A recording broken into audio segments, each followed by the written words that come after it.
Hello, everybody, and welcome to another episode of the Scale the Good podcast.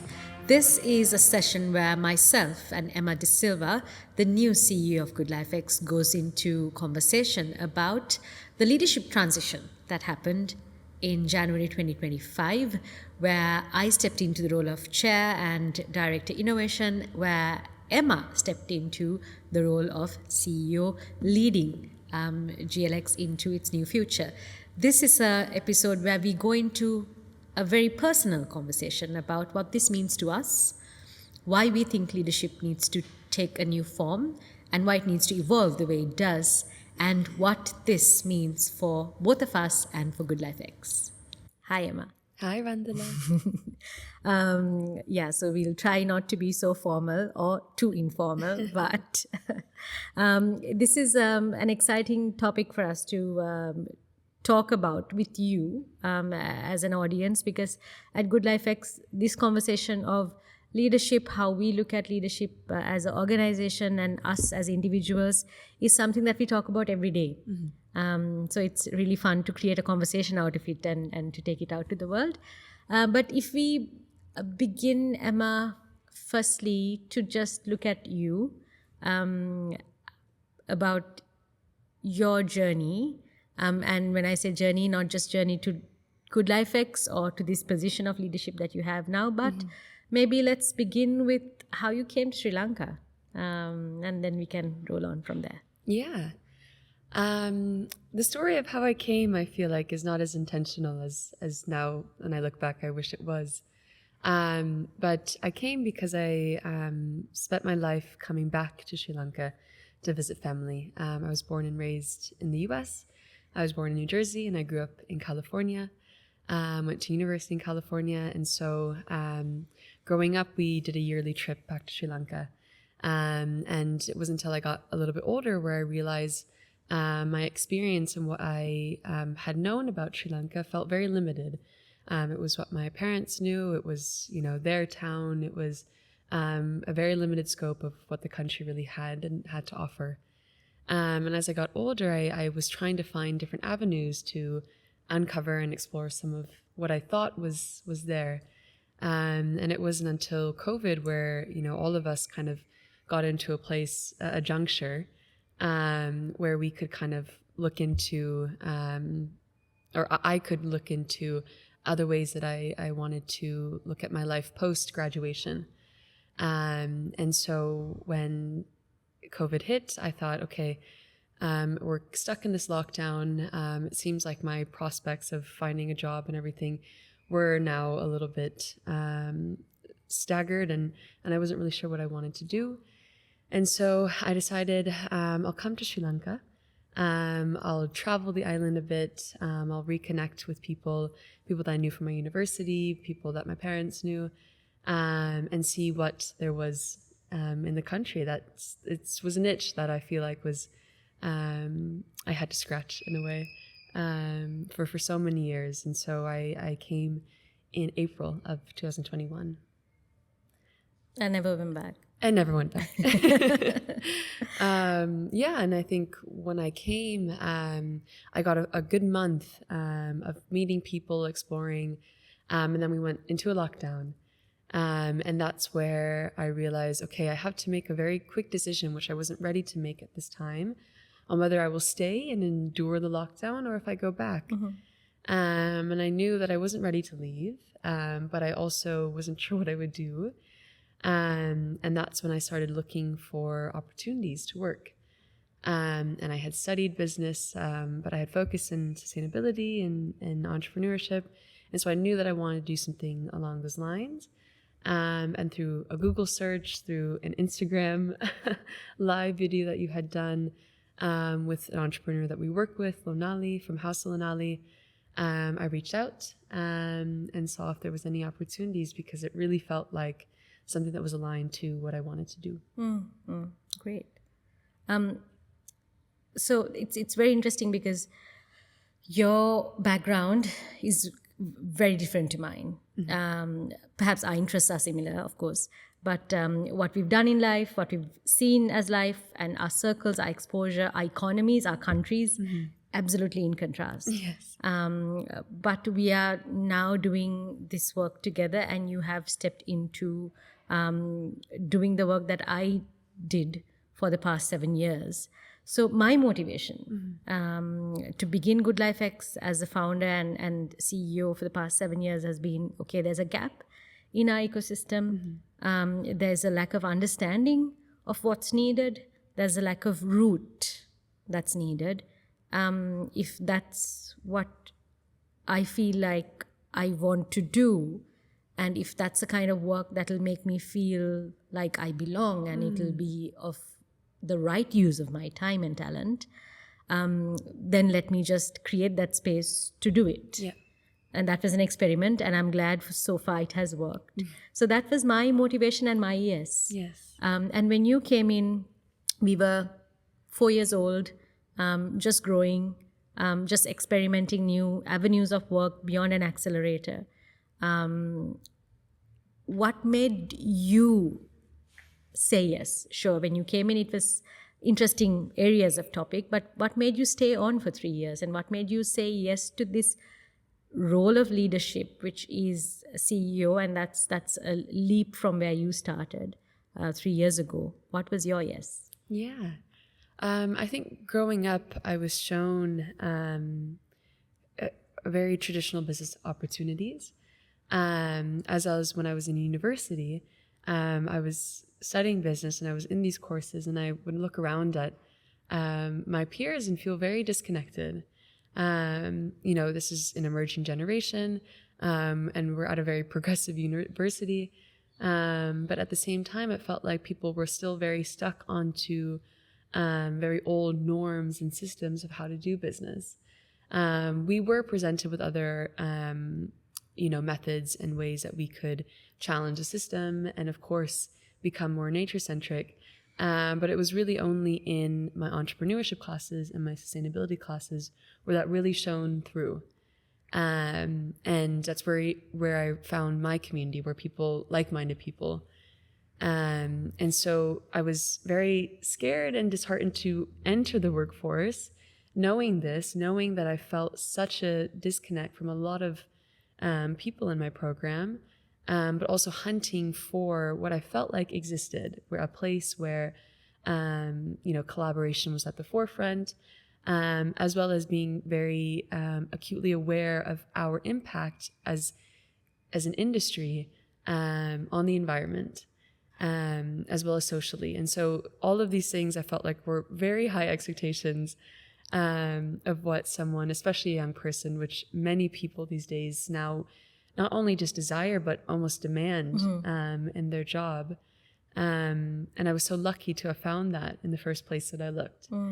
And it was kind of that first sense of belonging that enabled me to grow my confidence, and then therefore my scope of work, and to be able to grow and lead in the organization, and then enable others to do that as well, and then see people, see our fellow colleagues in our organization do the same thing. And it was, for me, that was the main thing that I thought of when, I was approached, and I thought about our team first and foremost, because having been the longest employee besides you, I've seen, people come and go, and I've seen the way our organization has grown and transformed and adapted in many different ways, and forefront the people that were there, and made that happen. And I wanted to be able to give them even more opportunities and to lead us. And I felt like that was the biggest calling for me. No, I think you hit the nail right on the head. The team that comes to work with us, and also the type of experts, consultants that comes to work with us, as well as the companies. I think everybody's looking for the same thing. A place where they can resonate, a place where they can belong, a place where it's not superficial, mediocre stuff that are slogans or buzzwords, but a true calling for creating things that matter to you.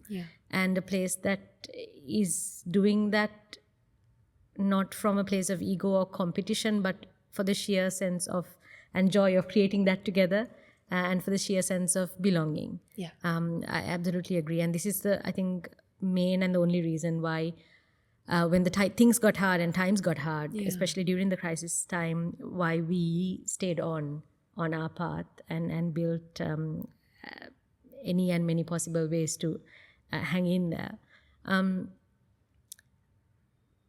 So since you spoke on the type of company that your generation is looking for,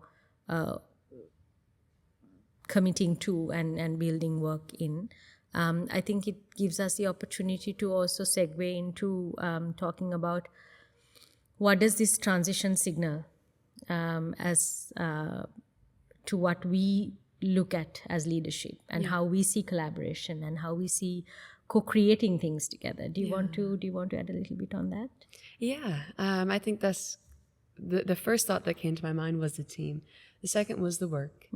And I have been so privy to be under your leadership for the past 3.5 years, and to see the inner workings of how you've built Good Life X and other streams of work that you do, but how it's all very interconnected. And you mentioned something which is all the experts and everyone else that we work with in the community. I think when we kind of created the community role, I jumped into, I think after a year or two, that was when I first really got to understand the power of a community, and also to understand this community. I am an outsider, and I've been lucky to be welcomed in such a way that has been, I'm so thankful for, and it's really the thing that keeps me here as well. But to see that there are a lot of silos and a lot of gaps. When I meet someone, I'm like, well, don't you know this person? You're doing the same thing, or this person could help you. And they'd be like, I've never heard of them, or yeah, I've heard, but, and it just, after time, I was thinking, wow, I can't believe it's such a small community, yet we don't really know of each other. And that's when I really kicked into gear, that I feel like that's one of our main reasons of existence, is to connect the dots, is to build these connections between people. And as our work transitions and grows and develops, I think it's through that practice of identifying, which you had done so rightfully so in the very beginning, is to continue that and to continue to identify those gaps.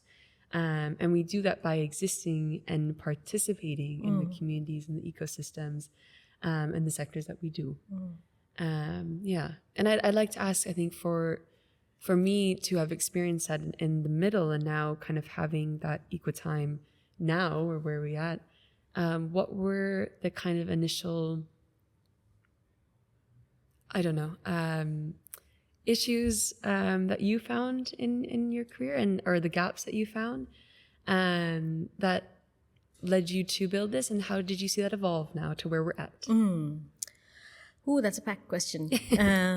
But I think if we take the look at, since the theme of the topic is leadership, I don't believe it's a one-person thing. Yeah. And I think Good Life X is the leader here. I just birthed it, and there's so many other people that came to fuel that fire.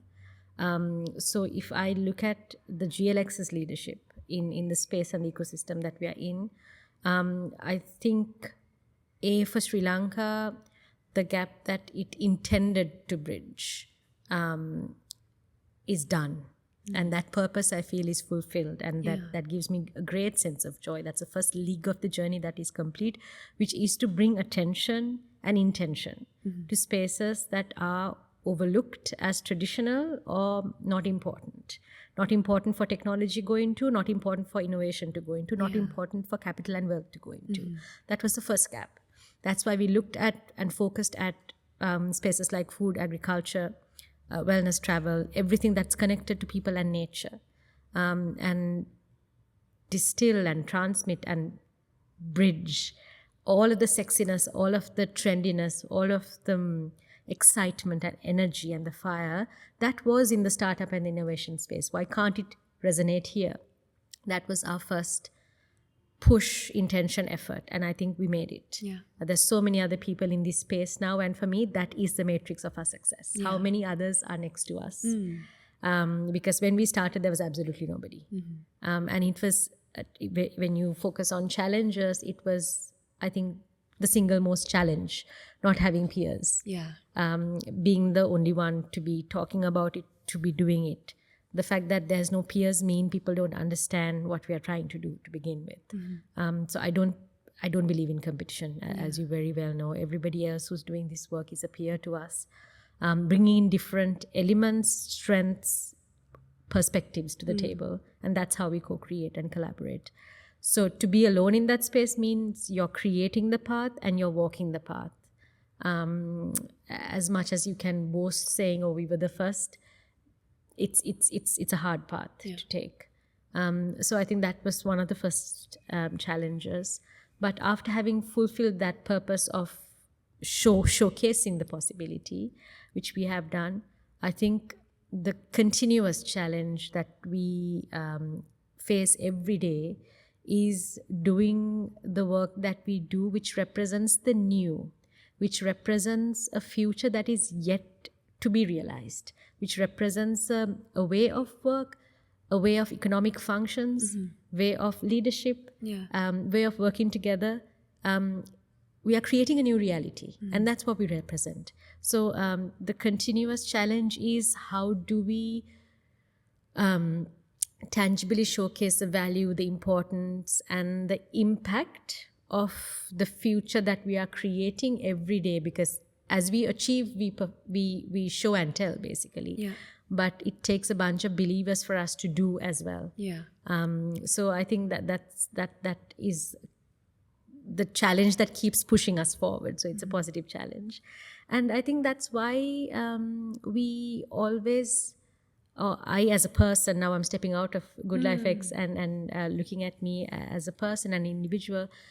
That's why I constantly try to break or try to stay out of the boxes and labels that systems give us, because it just blocks you, it just limits you. And that's why I don't like to take on titles. That's why I don't like for me to be defined by a label or a board that I represent, but to have and let the work define the path that we create.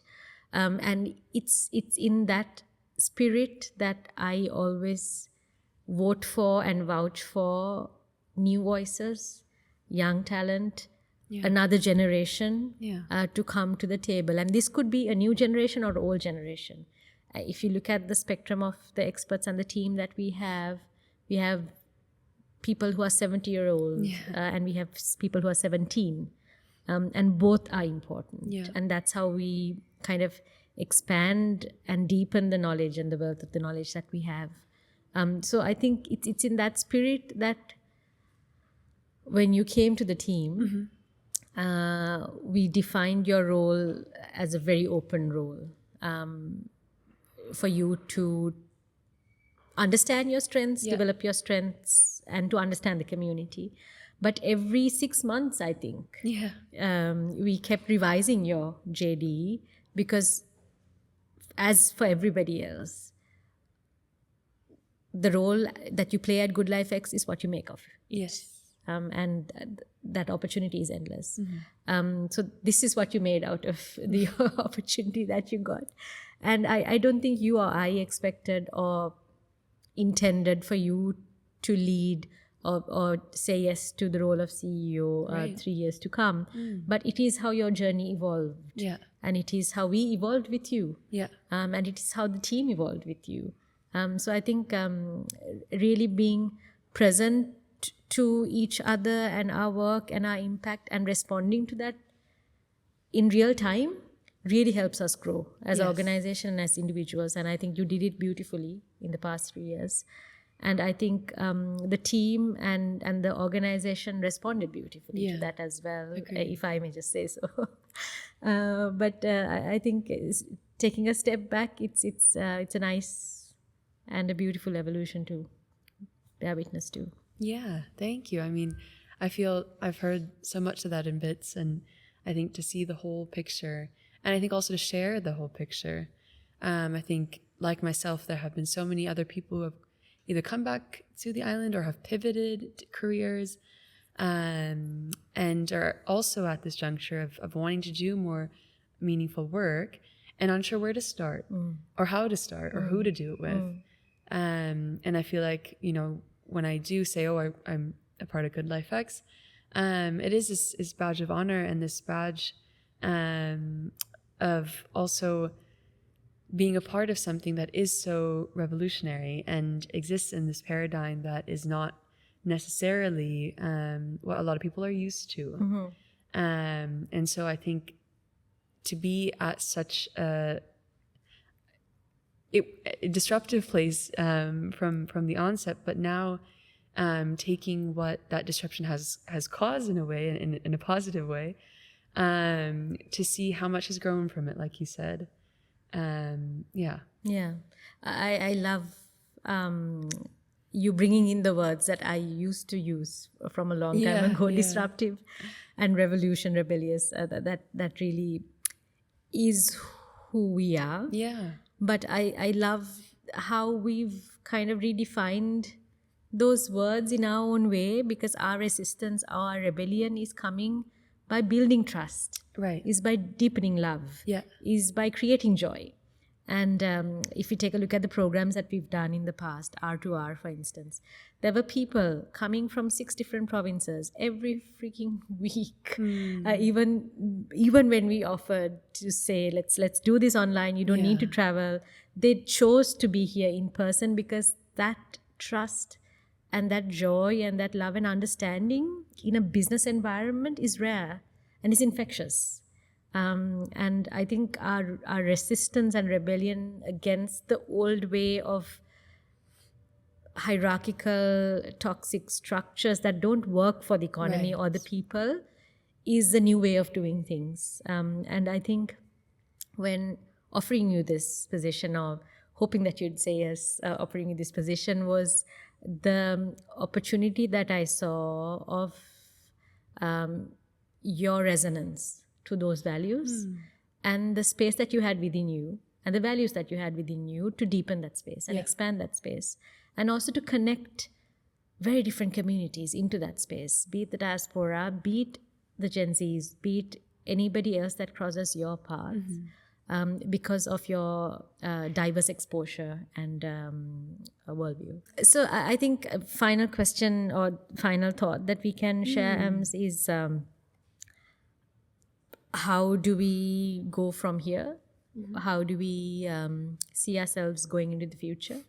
And I'll just start with going to a more technical view of the transition itself, right?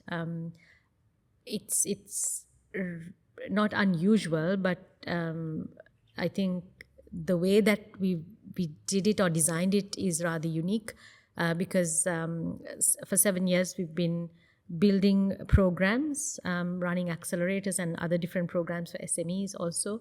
And we've built methods and teams that resonate and adds value to that process. But we also understand that we've come to a point where we need to expand our thought leadership and deepen our innovation. And that's where we kind of expand the capacity into 2 tracks where you lead the organization. And I go into deepening our experiments and innovation and sharing that knowledge. This is not a role that I ever thought would be possible for me, and it's an absolute win, a blessing, to be able to do what I love to do with the people that are so joyful to work with, including you and the team. So I think future is very exciting for me because of that, because I know the running of it and the growth of it is in very safe hands. And I have a safe and a massive space to experiment and do the crazy play that I love to do. Would love to hear what you foresee and how you look at the transition. I think enabling you to do that is what we can, as an organization, do at our best. I think for us, it's really about continuing what you did from the onset, which is identifying the gaps. And I think that one of the ways that we can continue to do that is through looking at all the work that we've done so far. I think 17 programs, like 180 or 70 we're up to, entrepreneurs, creatives, innovators that we've worked with, as well as building these new pillars of work. One which we co-created together, which was working more in the creative sector. And that was based off of a conversation we had and a personal interest, but also seeing how us as an organization could connect with the creative sector. And so I think by continuing to have those conversations within the team, with the experts that we work with our partners, with curious people, we'll continue to find those kinds of parallels. And we have. And so I think some of those that we've identified will come into fruition this year, as well as some that we're still trying to look into and think through. But I think overall, now that we have such a grounded base of such great work that we've done, I think a huge part, which you will also lead, is getting that out to the world. I think it's, again, being an outsider and having that perspective, or having a dual perspective, I guess now, I want more people to know about our work and see Sri Lanka not just as, some place where they can have a nice vacation or have a I think that we're so much more than what we market out to the world, and the opportunities that we have. I think that we sit at a great place to connect people with those opportunities. So I think that's a huge area where bringing the world to Sri Lanka and bringing Sri Lanka to the world is a piece that we can play in making that happen. So I think that's one of our biggest visions for this year and for the future. Yeah, I'm really excited to see that coming to life, because our team is geared up to take the challenge up notch to our own selves, and that's what we like to do every day: challenge ourselves and expand our horizons and our abilities. And it's almost like a new phase for me in my life, as it is for you as a person, and as it is for GLX as a company. Where we are stepping into an area where we don't have to be alone, and where we have the mechanisms already, and the ability to also continue to evolve and help the world around us evolve together with us as well. So very, very excited for the years to come. Yes, me too. Me too. Hari, anything else that we have to say? Okay. All right. So we shall not end this with a girly hug. We shall end this by saying, watch this space as we create, as we deepen, as we unlearn and learn. Our intention really is to bring out the best in Sri Lanka for South Asia, because South Asia is going to be a huge part of the global economy, and we want to make sure that Sri Lanka has its rightful place where it belongs, and we will co-create as we move forward in trust and love and joy, and that is our resistance.